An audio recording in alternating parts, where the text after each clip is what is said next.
sweet, green, luscious. That means our program is successfully done, executed perfectly, without any defects. If they come out twisted, pale, unhealthy, that means something goes wrong. So it's a prognosticator. So that's why we do this Ankuraropanam, to learn if we made any mistakes in what we perform. So far, we are fortunate. The grains have already always sprouted very healthy. That means we are doing things right. So that's the importance of Ankuraropanam. The second question was Homam and Yagnam or Yagnam. What is the difference? They are not exactly synonyms. There is a difference. Homam and Yagam are mostly denotes when it is done for a personal benefit, seeking some personal benefit. Like Putra Kameshti Yagam, done by Dasharatha Maharaja, because he wanted a son. So that is Putra Kameshti Yagam. Same way, the emperors in the past performed Ashwamedha Yagam to proclaim their sovereignty to all over the territory. So they are all selfish reasons they are performed.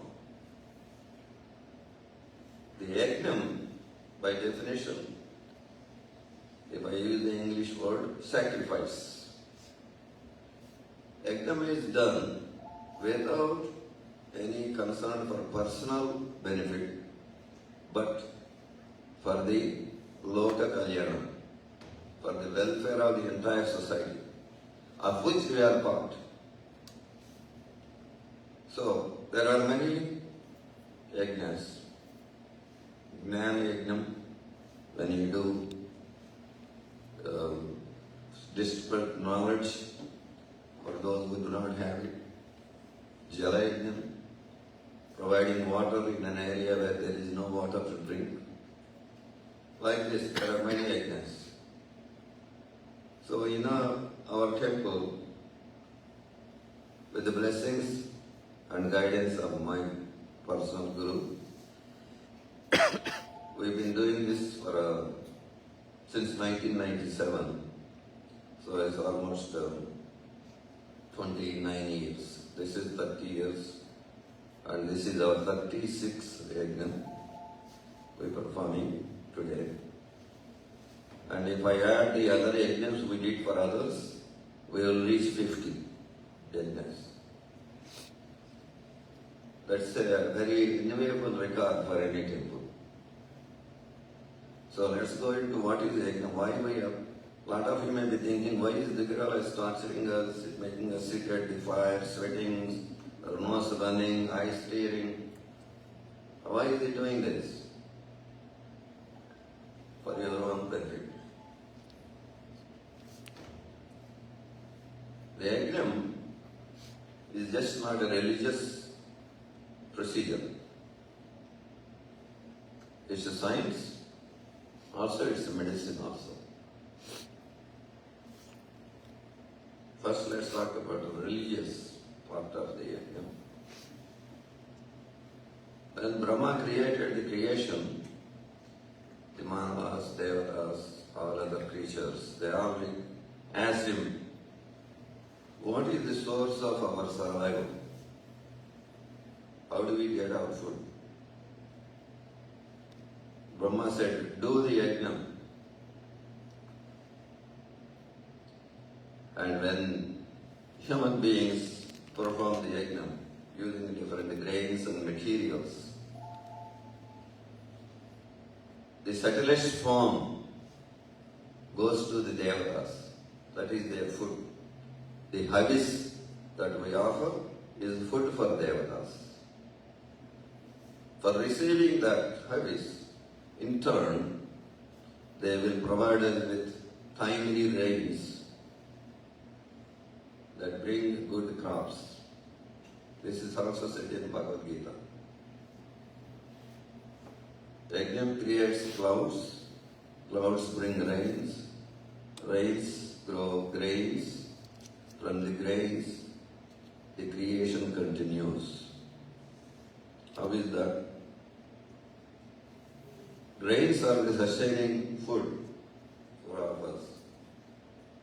Actually, it's said in our Shastras, the Jivatma,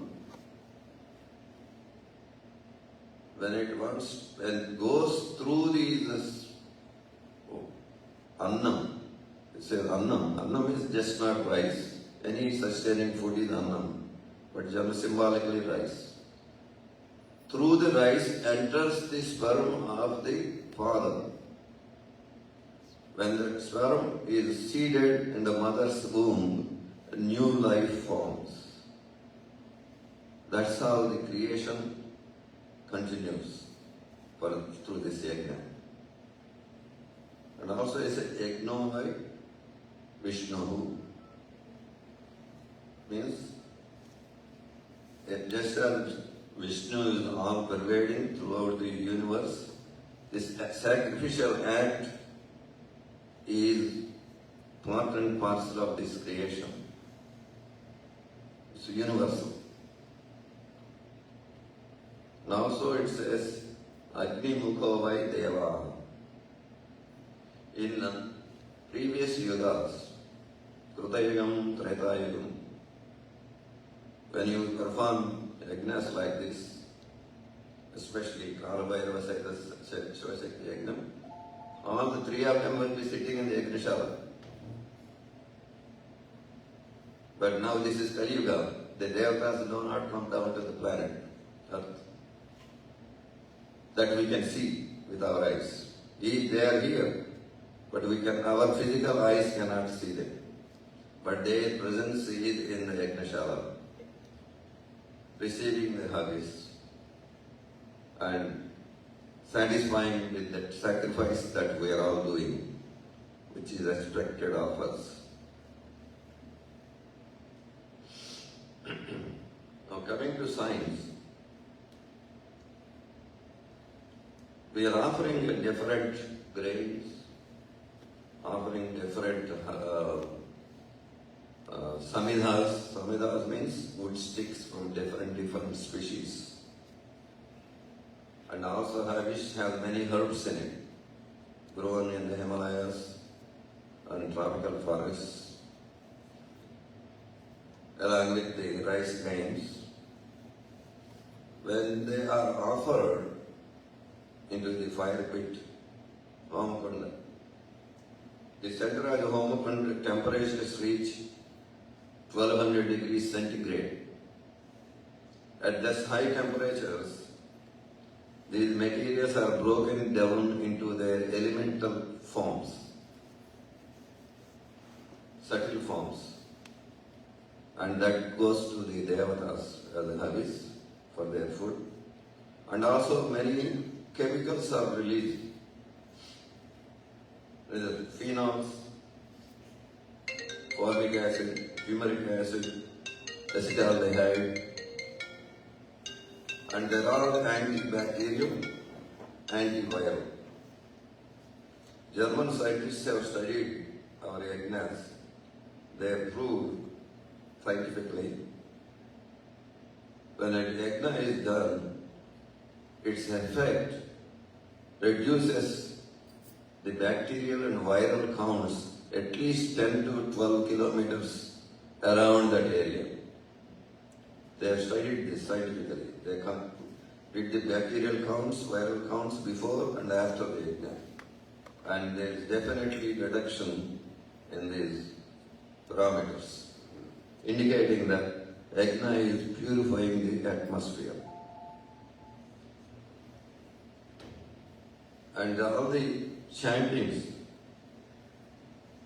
of our Vedic mantras create vibrations. Normally sound waves travel horizontally. because of the intense heat, and the air is getting lighter and it's going up into the sky. These waves also travel into the space and have their effect. Ultrasonic energy, which is a purifying energy. Now we have ultrasonic jewelry cleaners, where you clean your diamonds and jewelry. Same way, these mantras cleanse the atmosphere. There is a prime example of this. Back in 1980, there was a tragic accident in Bhopal, Madhya Pradesh. At a Union Carbide factory, toxic gases were released by accident in the middle of the night. Thousands of people died, became ill, lost their sight, lost their health. But one family, who were actually very close to the factory, one Brahmin family was spared. Nobody got sick. So it became a study for the medical scientists why this family was spared when everybody around them had an effect of this toxic leak. This Orthodox Brahmin family is the Nitya Agnihotris. That means in the Brahma Muhurta, they do Agni Karyam, home, every day, without fail. That fire removed all the toxins, the leaking toxins, burned them away and saved that family. That is the conclusion of that study. So that's an example from recent history that it doesn't have effect.